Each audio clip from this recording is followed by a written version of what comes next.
नमस्कार दोस्तों, 30 अक्टूबर को शाम 6:30 बजे के करीब गुजरात के मोरबी डिस्ट्रिक्ट में एक बड़ा हादसा होता है। नदी के ऊपर मौजूद एक सस्पेंशन ब्रिज टूट जाता है। करीब 140 से ज्यादा लोग मारे जाते हैं, जिनमें से 55 तो बच्चे थे।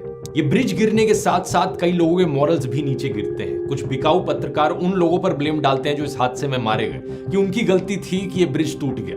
ये लोग काम के सवाल नहीं पूछेंगे कि ये कॉन्ट्रैक्ट ब्रिज को मेंटेन करने का ऐसी कंपनी को क्यों दिया गया जो आमतौर पर सिर्फ घड़ियां, इलेक्ट्रिकल अप्लायंसेस और कैलकुलेटर्स बनाती थी। इस ब्रिज को जब म्युनिसिपल कॉर्पोरेशन से फिटनेस सर्टिफिकेट नहीं मिला था तो क्यों इसे खोलने दिया गया? रिपेयरिंग कराते वक्त ब्रिज पर जो केबल्स थी जिन पर जंग लग चुका था उन्हें क्यों नहीं रिप्लेस किया गया? और इस कंपनी ने जब ब्रिज रिपेयर करने के लिए 2 करोड़ रुपए का बजट दिया था तो उसमें से सिर्फ 12 लाख रुपए ही क्यों स्पेंड हुए? बाकी पैसा कहां गया? ये कोई इकलौता ऐसा इंसिडेंट नहीं है दोस्तों। ऐसे इंसिडेंट्स अक्सर टाइम टू टाइम हमें देश में देखने को मिलते हैं अलग अलग जगहों पर। करप्शन की वजह से कोई ब्रिज टूटना इतना कॉमन इवेंट है कि इसे बार बार फिल्मों में भी मेंशन किया जाता है। जैसे कि अक्षय कुमार की एक खट्टा मीठा फिल्म आई थी। साला बोल देंगे बस के अंदर वजन ज्यादा हो गया था इसलिए पुल टूट गया। इसी रीजन से ऐसी घटनाओं को डिटेल में एग्जामिन करना जरूरी है ताकि आने वाले टाइम में फ्यूचर में ऐसी घटनाएं दोबारा से ना हो।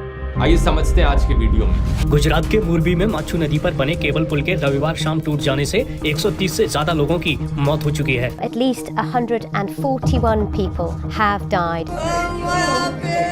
कंस्ट्रक्शन कंपनी के 9 कर्मचारी गिरफ्तार किए जा चुके हैं। तो ऐसा क्यों है कि ओरेवा इस घड़ी बनाने वाली कंपनी के मालिकों के खिलाफ एफआईआर की? मोरबी, मौत और मुजरिम। गुजरात में एक मच्छू नदी है। इसके ऊपर ये 230 मीटर लंबा और 4 फीट चौड़ा पुल बना था। एक तरफ इसके दरबारगढ़ पैलेस हेरिटेज होटल, दूसरी तरफ एक इंजीनियरिंग कॉलेज। इसे कॉमनली झूलतो पुल बुलाया जाता था, जिसका लिटरली मतलब होता है स्विंगिंग ब्रिज। ऐसे सस्पेंशन ब्रिज आपको कई मिल जाएंगे दोस्तों, देश भर में, दुनिया भर में। फॉर एग्जाम्पल फेमस राम झूला और लक्ष्मण झूला जो उत्तराखंड में गंगा नदी के ऊपर है, या फिर तेहरी लेक के ऊपर दोरबा चांटी ब्रिज जो कि इंडिया का लार्जेस्ट मोटरेबल सस्पेंशन ब्रिज है। सारे ऐसे सस्पेंशन ब्रिज स्विंगिंग ब्रिजेस नहीं होते। कुछ बड़े फेमस एग्जांपल जो स्विंगिंग ब्रिज नहीं है, मुंबई में बांद्रा वोरली सी लिंक, वेस्ट बंगाल का हावड़ा ब्रिज और दिल्ली में यमुना नदी के ऊपर सिग्नेचर ब्रिज। दुनिया का सबसे पुराना यूज किया जाने वाला सस्पेंशन ब्रिज आपको यूके में मिलेगा, द यूनियन चेन ब्रिज, जो कि इंग्लैंड और स्कॉटलैंड को कनेक्ट करता है। ये 202 साल पुराना है, यानी साल 1820 में बनाया गया था। करीब 2 साल पहले इसकी रिस्टोरेशन हुई थी जिस पर 10 मिलियन पाउंड्स खर्च किए गए थे, अप्रोक्सीमेटली 93 करोड़ रुपीस।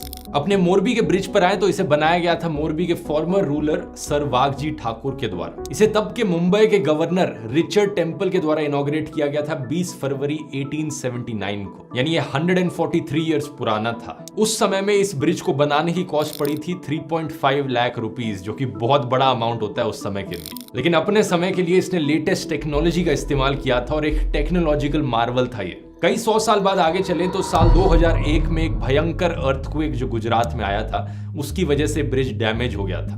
भुज अर्थक्वेक हर कोई जानता होगा इसके बारे में। भुज करीब 150 किलोमीटर दूर ही है मोरबी से।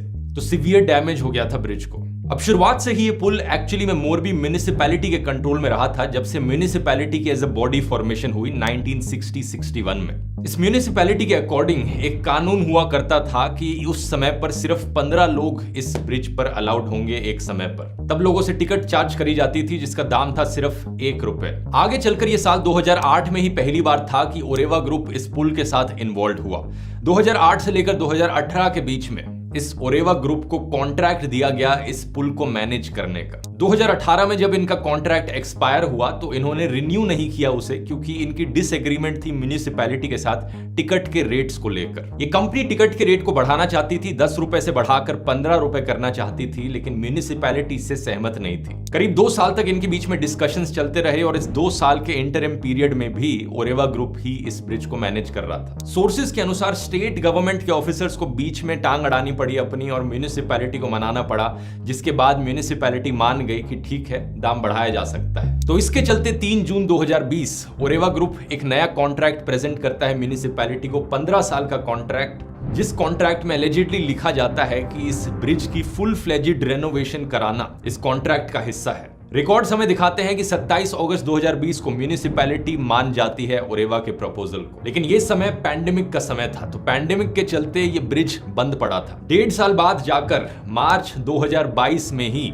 इस रेनोवेशन और मेंटेनेंस के एग्रीमेंट को साइन किया जाता है। इस एग्रीमेंट के अनुसार अजंता मैन्युफैक्चरिंग प्राइवेट लिमिटेड, जो फ्लैगशिप कंपनी है ओरेवा ग्रुप की, वो अगले 15 साल के लिए सोलली रिस्पॉन्सिबल होती है इस ब्रिज की मेंटेनेंस के लिए, मैनेजमेंट के लिए, ऑपरेशंस के लिए, सिक्योरिटी के लिए, टिकटिंग के लिए, क्लीनिंग के लिए, बेसिकली ब्रिज से रिलेटेड हर चीज के लिए ये कंपनी रिस्पॉन्सिबल होती है। नोट करने वाली चीज यहां पर यह है कि इस एग्रीमेंट में कोई मेंशन नहीं किया जाता कि अपर लिमिट क्या है कि कितने लोग एक समय पर ब्रिज पर आ सकते हैं। इसके अलावा ओरेवा को कमर्शियल एक्टिविटी और ब्रांडिंग करना अलाउड होता है इस कॉन्ट्रैक्ट में, और म्यूनिसिपैलिटी की सिर्फ एक चीज में इन्वॉल्वमेंट होती है, और वो चीज थी टिकट प्राइस। रिपेयरिंग की बात करें तो इस ब्रिज को रिपेयर करने के लिए सारा खर्चा कंपनी को खुद से उठाना था। इसे 8 से 10 महीने का समय दिया गया था। इतना समय ये ले सकते हैं इस ब्रिज को रिपेयर करने में, जिसके बाद ब्रिज को दोबारा से खोला जाएगा। लेकिन अपेरेंटली इनकी रिपेयरिंग का काम बड़ी तेजी से हुआ, क्योंकि इस ब्रिज को सिर्फ 7 महीने बाद ही खोल दिया गया। रीओपनिंग का दिन था 26 अक्टूबर 2022, जो कि कोइंसाइड करता है गुजराती न्यू ईयर से। 24 अक्टूबर को दिवाली थी, छठ पूजा थी